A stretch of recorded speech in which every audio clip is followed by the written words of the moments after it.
مفتی طارق مسعود کہتا ہے کہ یہ جائز نہیں ہے، غلط ہے، صحابہ نے نہیں کیا، تابعین نے نہیں کیا۔ مولانا طارق جمیل صاحب نے قرآن خوانی کی، کیا قرآن خوانی کرنا جائز ہے؟ جائز نہیں ہے بھائی قرآن خوانی کرنا۔ صحابہ، تابعین، تبع تابعین، ان کے یہاں میتیں ہوئی ہیں، کہیں بھی ثابت نہیں ہے کہ کسی نے اصال ثواب کے لیے قرآن خوانی کی ہو۔ باقی تو میں پوچھتا ہوں، یہ سب سے پہلے آپ کے مفتی صاحب ہیں عزیز الرحمن عثمانی صاحب، اور آپ کا یہ فتاوی دارالعلوم دیوبند ہے، اس کے اندر تو اس کو جائز لکھا گیا، آپ ناجائز کہہ رہے ہیں۔ آپ بتائیے صحیح کیا ہے، غلط کیا ہے، کیا آپ ان پہ بھی فتویٰ لگائیں گے؟ یہ بتائیں۔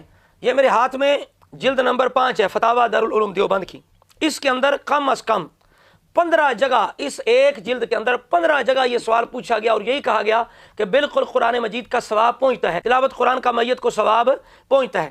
صفحہ نمبر 371 ہے، 368 ہے، 367 ہے، 62 ہے، 73 ہے، 76 ہے، 85 ہے، 83 ہے، 80 ہے، 79 ہے، 99 ہے، 88 ہے، 87 ہے، 86 ہے، اور اسی طرح 93 ہے، 92 ہے۔ ان سارے صفحات پہ یہ لکھا ہوا ہے کہ قرآن مجید کا ثواب میت کو پہنچتا ہے، قرآن مجید کا ثواب سال کیا جا سکتا ہے۔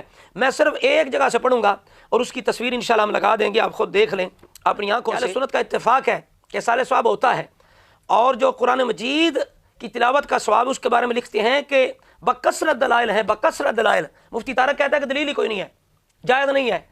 ان کے عزیز الرحمن عثمانی صاحب مفتی دارالعلوم دیوبند کہہ رہے ہیں کہ کثیر دلائل ہے کہ قرآن مجید کی تلاوت کا ثواب پہنچتا ہے۔ یہ لکھتے ہیں، سوال ہے کہ میت کو ثواب صدقہ و خیرات کا پہنچتا ہے یا نہیں، دعا زندوں کی مردوں کے لیے نافع ہے یا نہیں؟ جواب دیتے ہیں میت کو ثواب صدقہ و خیرات و تلاوت قرآن شریف کا پہنچتا ہے۔ دلائل اصال ثواب الی المیت کے اور اس امر کے کہ اموات احیاء کی دعا اور صدقہ و خیرات سے اور قرآن شریف وغیرہ کا ثواب پہنچانے سے نفع ہوتا ہے، بکثرت ہیں، یعنی اس کے بکثرت دلائل ہیں کہ دعا صدقہ و خیرات قرآن شریف کی تلاوت کا ثواب میت کو پہنچتا ہے، بکثرت دلائل ہیں۔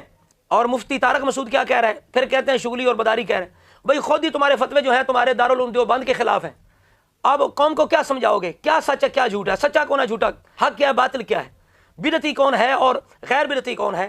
کون فیصلہ کر سکتا ہے؟ جبکہ تم گھر والے بندوں کو نہیں پتا، تمہاری آپس میں اختلاف ہے، تم کسی کے ساتھ کیسے بات کر سکتے ہو؟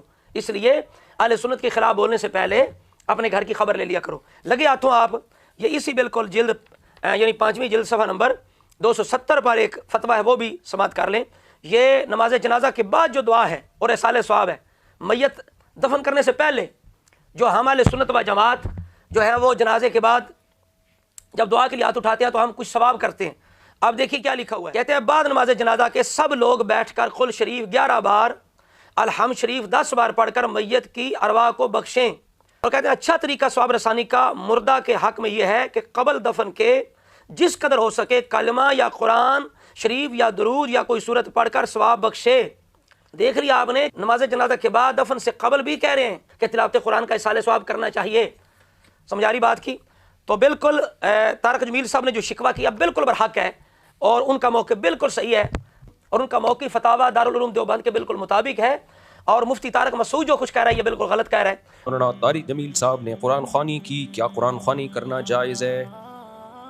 جائز نہیں ہے بھائی قرآن خوانی کرنا۔ صحابہ، تابعین، تبع تابعین، ان کے یہاں میتیں ہوئی ہیں، کہیں بھی ثابت نہیں ہے کہ کسی نے اصال ثواب کے لیے قرآن خوانی کی ہو۔ باقی اور یہ بالکل انتشار ہے، تفرقہ ہے، اور خود یہ بالکل اس چیز سے لا علم ہے اور بے علم ہے کہ اس کو اتنا بھی پتہ نہیں کہ بھائی میں مفتی ہوں، کم از کم میں اپنے جو دارالعلوم دیوبند کا جو فتاوی ہے کم از کم اس کا میں مطالعہ کر لوں۔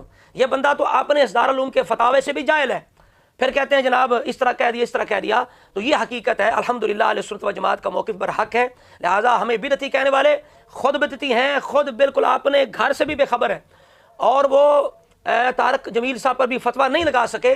تو الحمدللہ مبارک اہل سنت و جماعت کو کہ اللہ رب العزت نے ہمیں وہ طریقہ عطا فرمایا جس کو غیر بھی تسلیم کرتے ہیں۔ اللہ رب العزت ہم سب کو اس صحیح جو مسلک ہے، جس کو مسلک اعلیٰ حضرت کہا جاتا ہے اور طریقہ اہل سنت کہا جاتا ہے، اللہ تعالی ہمیں ہمیشہ اس پہ قائم رکھے۔